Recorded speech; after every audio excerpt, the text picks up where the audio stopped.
Hi, welcome to the F1 Time Portal, a Formula One history podcast started by two blissful Formula One fans. I'm your host, Rosa.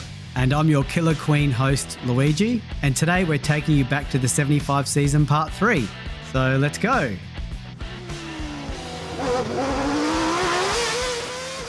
So blissful, when you said blissful, guess what driver I thought of? Depailler? Yeah. Depailler cleaning his visor. Cleaning his visor. And leading the race. And leading the race. Was he leading that race? He was. He was for a while, yes. Yeah, the last race. So unfortunately, he wasn't blissful enough. The car wasn't. No. The car didn't live up to his meditation. No. So, yeah. Scheckter and Reutemann got past him, but yeah. And Killer Queen, Louis. We're getting into like songs that still resonate today, like even more so, I guess. Yeah, so Killer Queen by Queen, right? Queen. So 75, released in 75. So it's easy to pick songs rather than inventions because we're starting to get into an era of good music. Yes, so, Queen's, I wouldn't put Queen as my favourite band, but I know a lot of people really like Queen. They're good. I don't mind them. Yeah, I like them. Yeah. All right, race 4 of 14. Yep, Spanish Grand Prix. It's at Montjuic Park, and I think they pronounced it differently in the YouTube video, Montjuic or something different. I don't know. Okay, right. I'm sure it's not pronounced Spanish-ish. Well, we apologise for any mispronunciation. So it's April 27, 29 laps, so it must be a fairly long – oh, that's right. I know why it's 29 laps now. And it's warm and sunny. I forgot. It seemed a bit too low than I remembered. So there's more drama in this race. In fact, a lot more drama because the Grand Prix Drivers Association was not happy with the state of the barriers, which were not bolted properly, and the drivers threatened to not take part. So they were having issues last race, but now it's gone up another level. Yes. Well, fair enough, really. Like, get your act together, Spain. How could they not have the barriers bolted properly? Like, what happens if you crash into a barrier that's not bolted? That's ridiculous. It doesn't act as a barrier. It just becomes another piece of debris to go with you into the crowd. Into the crowd, you know? What are you doing? So, interestingly, Jackie Ickx was not a member of the Grand Prix Drivers Association and only one of a few drivers, or marquee drivers, they call him, who did participate in practice. Yeah, I do remember seeing an interview with Jackie Ickx saying that he just didn't agree with all the focus. He was just there to drive and he wanted to drive. And, you know, he clashed a lot with Jackie Stewart around safety measures as well. So, yeah. So anyway, he's out there on his own. What do they call those people that don't stand in the picket? Like they're scabs. Yeah. They're the ones that they go through the picket line because they're doing the job that the other people are not willing to do. Yes. Yeah. That's the kind of vibe. He's being a scab. That's the kind of vibe I'm getting from him right now. Yeah. Anyway, so yeah. There might be a better term for it. I think scab is the very, very derogatory term. Yeah, that's very derogatory. We apologise, Jackie Ickx. Didn't he wave the flag at the recent race in Austria? Yeah, I think he did. Yeah. Still looking quite good. You got old Jackie. So the mechanics from the teams went around the entire circuit to try and repair and tie down the barriers. Wonder if I got that mixed up with last race and this race, or if they did both. I'm not sure. I think they were sort of involved last race with not wanting the racers to race. But this race, they definitely helped tie down the barriers. Yeah. So after work was done on the circuit, the drivers then agreed that the circuit was still not safe enough. Yeah, I did read that in a very Enzo Ferrari move. We haven't heard about Enzo for a while now. Reigning world champion and championship leader Emerson Fittipaldi had no intention to race because of the condition of the barriers, and he went home on Sunday morning. And I think in that video you see him as well just leave, like he's wearing red flares. I remember that. And he's just going, nah, and he's just smiling and laughing and he's just walking off. Yeah, it's a big move, isn't it? It's a big dog move. Yeah, I refer back to this numerous times because he's in the lead of the championship. Yes, Then things got really messy because the organisers of the event then locked the cars and motorhomes inside the circuit for breach of contract and threatened to keep them there. What? So talk about drama. Yes. Yeah. Wow. This put the next race at risk, which is the Monaco race.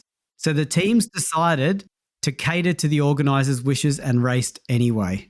Way to stick to your guns, guys.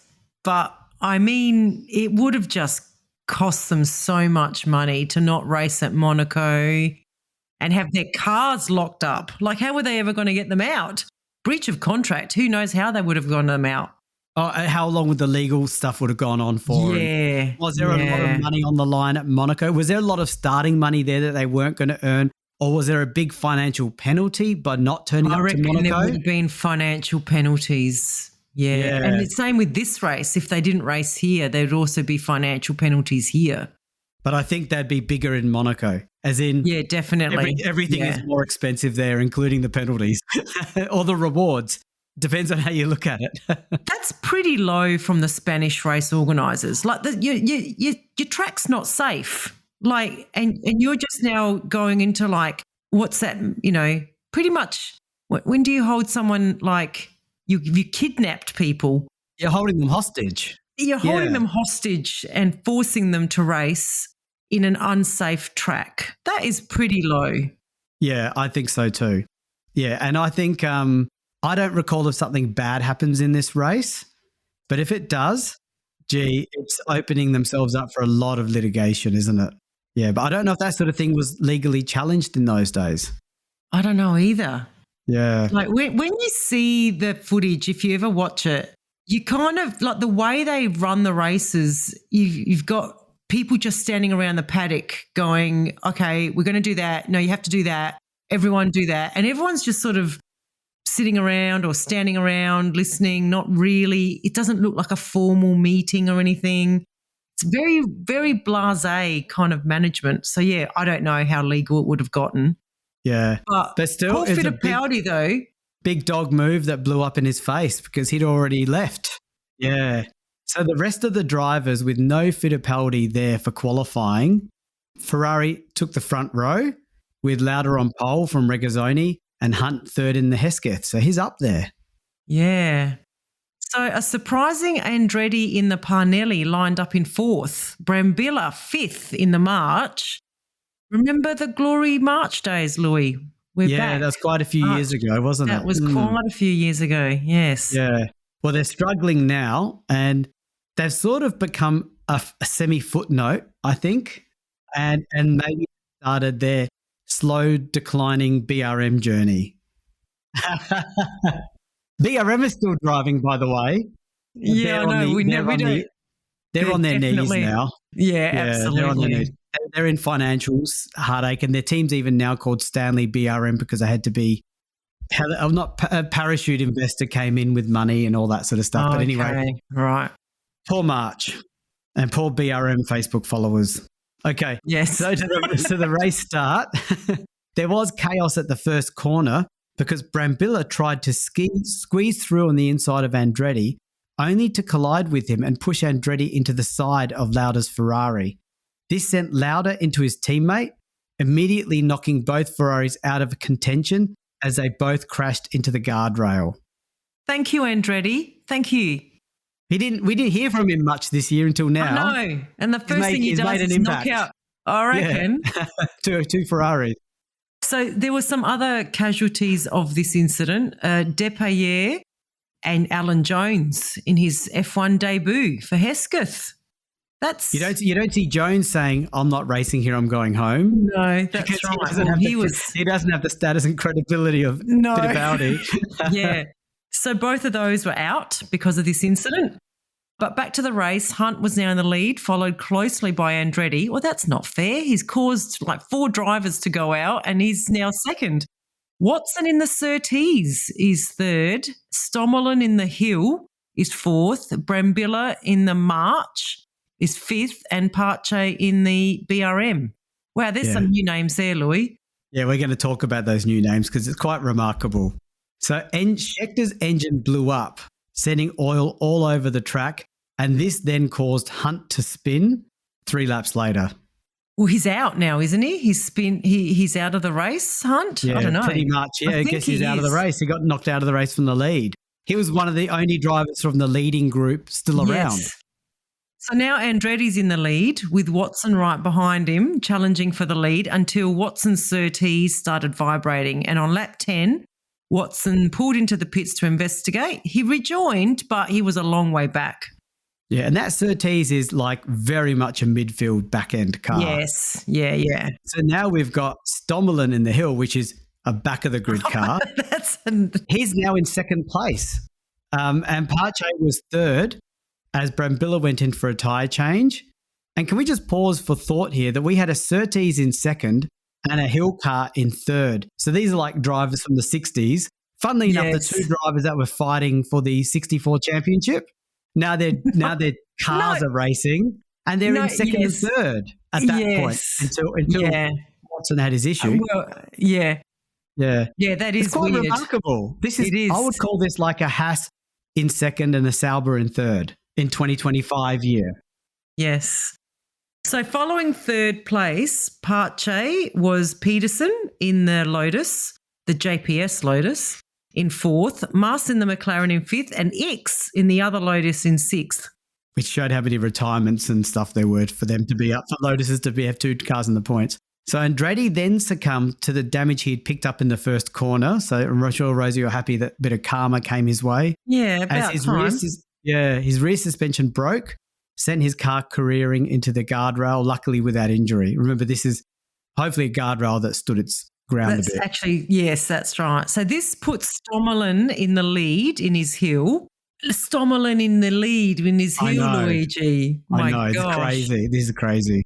Yeah, with Pache and Peterson hard on his tail, himself having just put away from Muss and X. So that's Peterson just having put away from Muss and X.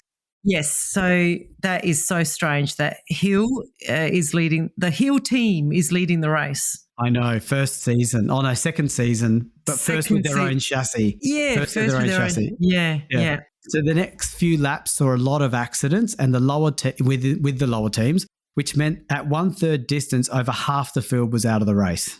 But now there was even worse to come. As Stommelen headed up the hill past the pits at the start of his 26th lap, the rear aerofoil on the Hill car came away. Yeah. So travelling at over 250 or about 250 kilometres an hour, which I think would be about 180 miles an hour, the car immediately went out of control, hit the guardrail. The car then catapulted across the track, causing Pache's Brabham to also hit the guardrail as he tried to brake and take some evasive action. You know what? Just before I go on, Louis, this is at Spain, is it? Is this in Spain? Yeah, this is a dangerous track. This reminds me of when Hill and, the guy that died, the posthumous guy.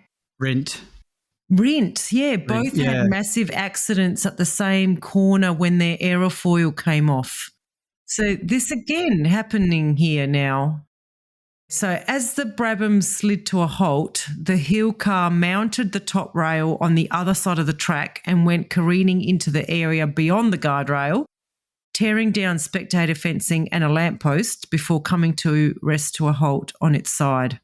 That's a pretty dramatic accident. It's massive. Although Stommelen survived the crash with many broken bones, 3 officials and a photographer were killed while several bystanders were injured. So, yeah, pretty sad. I think we have to, pause here a little bit because, as you said, Louis, if anything big happens in this race, the drivers had a point to try not to race here. And I think this is pretty big. I mean, we've had 4 people die and bystanders injured because the barriers were not up to standard.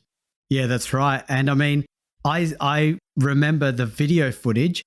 That Stommelen car was in pieces. It was completely destroyed. So I'm surprised there wasn't more damage and more death. So it's still not good.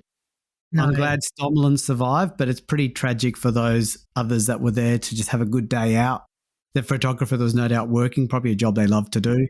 3 officials, it's very sad. So, We yeah, don't I ever hope hear. some punishment happened to them, but I don't think we hear Well, I anything was of just it. about to say, I don't think we hear about any action being taken against the Spanish organisers here. Like we've heard a lot about drivers and teams being taken through courts for causing deaths and accidents, and I think some teams weren't even allowed to race back at the track where the accident was caused. Yeah, And yet Italy. this, yeah, exactly. And yet here, the Spanish organisers, we don't hear whether there's any any action taken against them, which is a bit sad.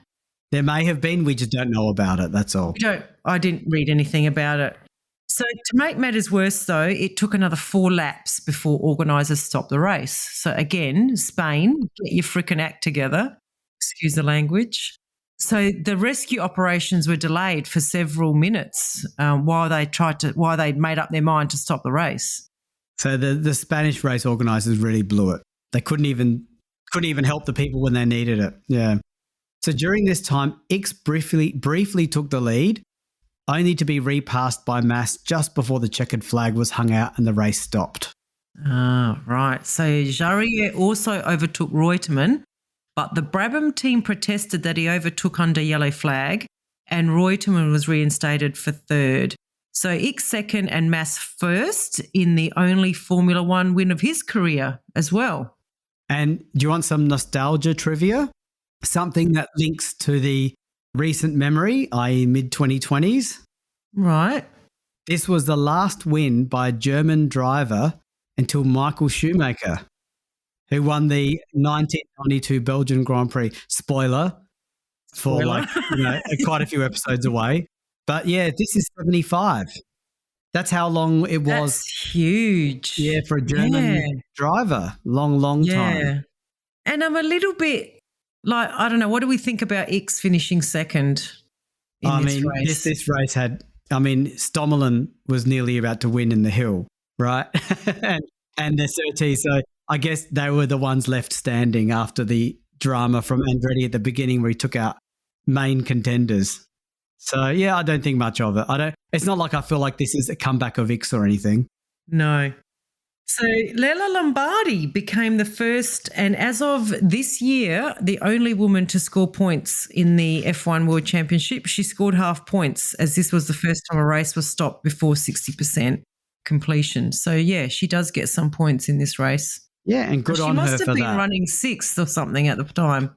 Yeah, she must have been 6th, yeah, which is very impressive. But, yeah, very high retirement race. But still, I give her more credit than X in second. Absolutely, yeah. I hope I gave her points in the TP Championship. I can't remember. I'll have to check. All right, so to the standings, Fittipaldi, even though he didn't race in this race, he's still leading the championship on 15. Pache's on 12 with Reutemann on 12 together. Muss goes up there on 9.5 because of the half points, and Schechter's on 9. And in the constructors, we've got Brabham on 21, McLaren on 20.5, and Tyrrell on 11. Ferrari is on 8. Okay. So up to race 5, the Monaco Grand Prix. So this is the 11th of May, 75 laps, and the weather was rain, then dry. So that's going to be exciting. Yeah, so the future of Grand Prix racing was under scrutiny following the disastrous Spanish Grand Prix held 2 weeks earlier. So there was consequence, but maybe not for Spain, maybe for Formula One. Yes, actions had to be taken quickly at Monaco, so extra guardrails and catch fences were put up. Curbing was recited and one of the chicanes was modified. Yes, and new measures were also introduced, including staggering the grid so that the cars were 12 metres behind each other to avoid another first corner shunt, which was the Andretti one, and restricting the race to just 18 cars from the 26 at the suggestion of the Ferrari team. Yeah, I know. Now, why did Ferrari suggest this? I mean, they don't explain, but let's theorise here. No. What's in it for them? I don't know. It was a strange inclusion in the Mike Lang narrative that it was at the suggestion of the Ferrari team. I don't know. Is it less? The cars that miss out wouldn't have been their main competitors. No. Really, it would be like the hills and the marches or whatever, or the shadows, or I don't know who are definitely the hill team. the Wilson Fittipaldi car. Like they're not going to be battling them. So I don't know. It's interesting. Yeah, I can't think of any logical reason. I mean, No. Ferrari understandably may have had a seat at the table of decision making there because of Maybe. their heritage. But Yes. why they pushed for that, I don't know.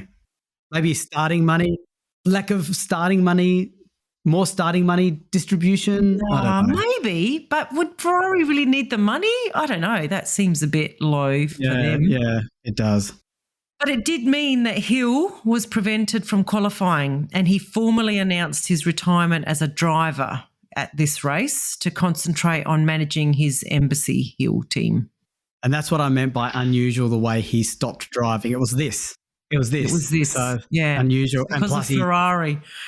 Ferrari, it's Ferrari that made him retire. Maybe they wanted to take Hill out and there was a big consortium to break Hill's spirit.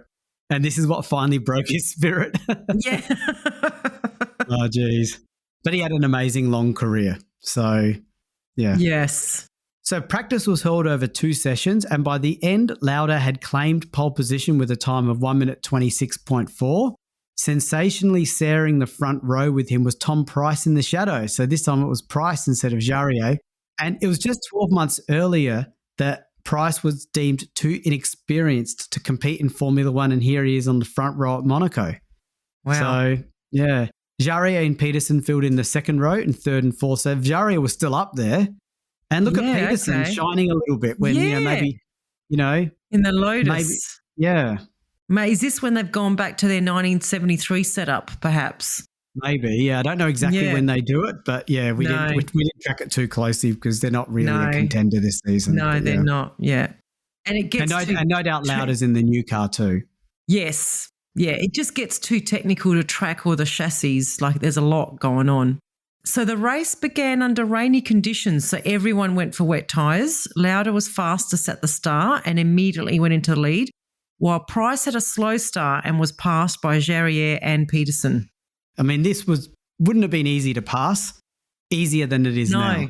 Yes. Yeah. So Jarier soon attempted to pass Lauda in an ill-advised overtaking manoeuvre and hit the brakes at the Mirabeau. His car was damaged in the collision and then it handled badly, which caused him to hit the wall again at the Tabac corner, and he had to retire on lap 1. So that purple patch at the start of the season seems like a long time ago now, doesn't it? Yeah, it seems like he's taking unnecessary risks. I mean, ill-advised overtaking manoeuvre. I'm pretty sure that's Mike Lang's words. Yeah, they are.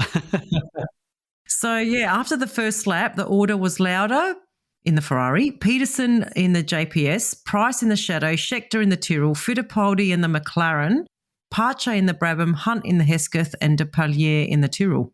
And this is the first time we've mentioned Fittipaldi. So do you think he had words with his fellow drivers about regarding the boycott at the last race? Because he took off and they all raced, everyone but him. He must have had a word with them. Oh, he must have. But I don't know whether it would have made a difference. Their cars were going to get locked up. I don't know. I guess if everyone boycotted, maybe they'd have a bit more influence. But yeah. Well, if they all just caught a plane and went home. If that happened, think about this, and they had to drive, they would have just number one mechanic get in the car, and we would have seen a Formula One race with all the number one mechanics. It would be awesome. You know what I mean? Okay. Yeah. What else would they do? Because if all the drivers got on a plane and took off, yes. No, at least the mechanic knows the car. They wouldn't have held the race. They would have had to cancel it, surely. You can't just have like these 20 newbies get into a Formula One car. Oh, the pace would be like 50% speed. Yeah, yeah. And it would be, come on, you have to admit, it would be great to watch. Wouldn't you love to see all the chief engineers racing each other? I think there's something in that. So we got one round, which is sprint race with the women only, and the chief engineer round. And one race with no radios. We had that one as well. No radio. No, they have to use the pit boards for everything, including pit stops and safety cars and everything. So yeah. Anyway, I think yours. Yeah, the first three. The first part of the race had the 3 leading cars racing nose to tail and sliding all over the place. especially Price's shadow. He hung on, but he was caught out and spun, allowing both Scheckter and Fittipaldi to get past him. Hunt went in for slicks on lap 14 as the rain was easing, and this started a spate of pit stops as everyone tried to take advantage of the change in weather. I think from what I remember, he went pretty early, Hunt. Yeah, he did, because most of the others waited until lap 24. So he went 10 laps early. So Lauda, Peterson, Scheckter and Fittipaldi waited till 24 laps to change the slicks. And McLaren's very tidy pit stop, so you'd think around 10 seconds based on our first episode, allowed Fittipaldi to gain a place over Scheckter. Peterson had a bad pit stop as a wheel nut rolled under his car, which put Fittipaldi into second place. And what a surprise that it's Peterson. Yeah, the poor guy is so talented and I know. just the wrong team sometimes. So the order is now Lauda in the Ferrari leading with Fittipaldi second, Pache third, Scheckter fourth, Peterson fifth, Mass sixth, and Hunt next in the Hesketh. And it was a very different looking race now that the rain had cleared. So that was very interesting to see things shuffle around. Yes. So there were a few Bingles taking drivers out of the race, including Hunt, Mas, Depailler, Price, Regazzoni, Watson, Andretti, and Jones. You've named like half the grid. Yeah, half the field. Half the field's gone. But up front, Lauda had a 15-second lead from Fittipaldi and Pache. There is some very funny vision of an angry Hunt. Did you see this, Louis? After Depailler took him out of the race, he waited next to his car, and the marshals are trying to clear him and the car, and he's like having fights with the marshals, and he just says he wants to wait for Depailler to come back around the track, and he's just shaking his fist at him and like yelled at him. Yeah, it was so funny. I did think that was very funny. It's pretty cool to watch because you can see him. The marshal's just trying to do his job. He's just trying to clear the track. But Hunt wants to stand right by the edge of the track there to make sure he knows it was a Depailler. Right. He wanted Depailler to know how he felt. He probably was throwing his fist and he's probably trying to find some dirt to throw on Depailler's visor just to really annoy Depailler. So by lap 68, Lauda was having to ease right off as his oil pressure started to drop, but he pushed on knowing that the 2-hour rule would mean that they would not finish the 78 laps. And so he was managing the race, being aware that there was only 10 minutes left. Smart move. So come the start of the final lap, lap 75, there was little more than 4 seconds in it. But the Ferrari driver took the win by 2.7 seconds, giving the Italian team their first win at Monaco, Luigi, for 20 years. That is remarkable. Is that 55? 55, 65, 75. Wow. Yes, that's 55. That's Ascari era. Oh, no. It could have been Ascari, actually. 53. He passed in 55, but I don't know if he won that race. It may have been someone else. I don't know. Gonzalez, I'm guessing. Do you want to look up who won the 55 Monaco race? I'm going to look it up. Yes, because that's very interesting. So anyway, Lauda won. Fittipaldi came second. So Lauda in that smart measured drive. Fittipaldi second, Pache third, 15 seconds later. So while you're looking it up, do you want me to do the... Oh my gosh, Luigi, it was Maurice Trintignant. Oh, really? Wow. Yeah. There you go. So not a big... I mean, he was a multiple race winner, but not many. Not many. And he started from 9th position. Wow. And Ferrari would wait 20 more years before they won again at this track. Yes. So it was Trintignant in the Ferrari, Castellotti in the Lancia, and Berra in the Maserati. Berra, who never wins a race. That's right. And let's just look up Trintignant. I think he only won two Formula One races. I guess two in 15 seasons. Yeah, he drove for a long time. Yeah, he won the Monaco race, very impressive. And we obviously covered that. So if you want to hear it, go back. I couldn't tell you what episode it was, but start with 55. Yeah. So, we've had 4.5 races because one of them finished halfway, and we've had 5 different winners so far. Well, let's call it 5 races, 5 different winners. That's still very impressive. I know one's a half race. I know what you're saying. Yeah. But still, it's 5 different people that got a flag, which is pretty impressive. Yeah, it is.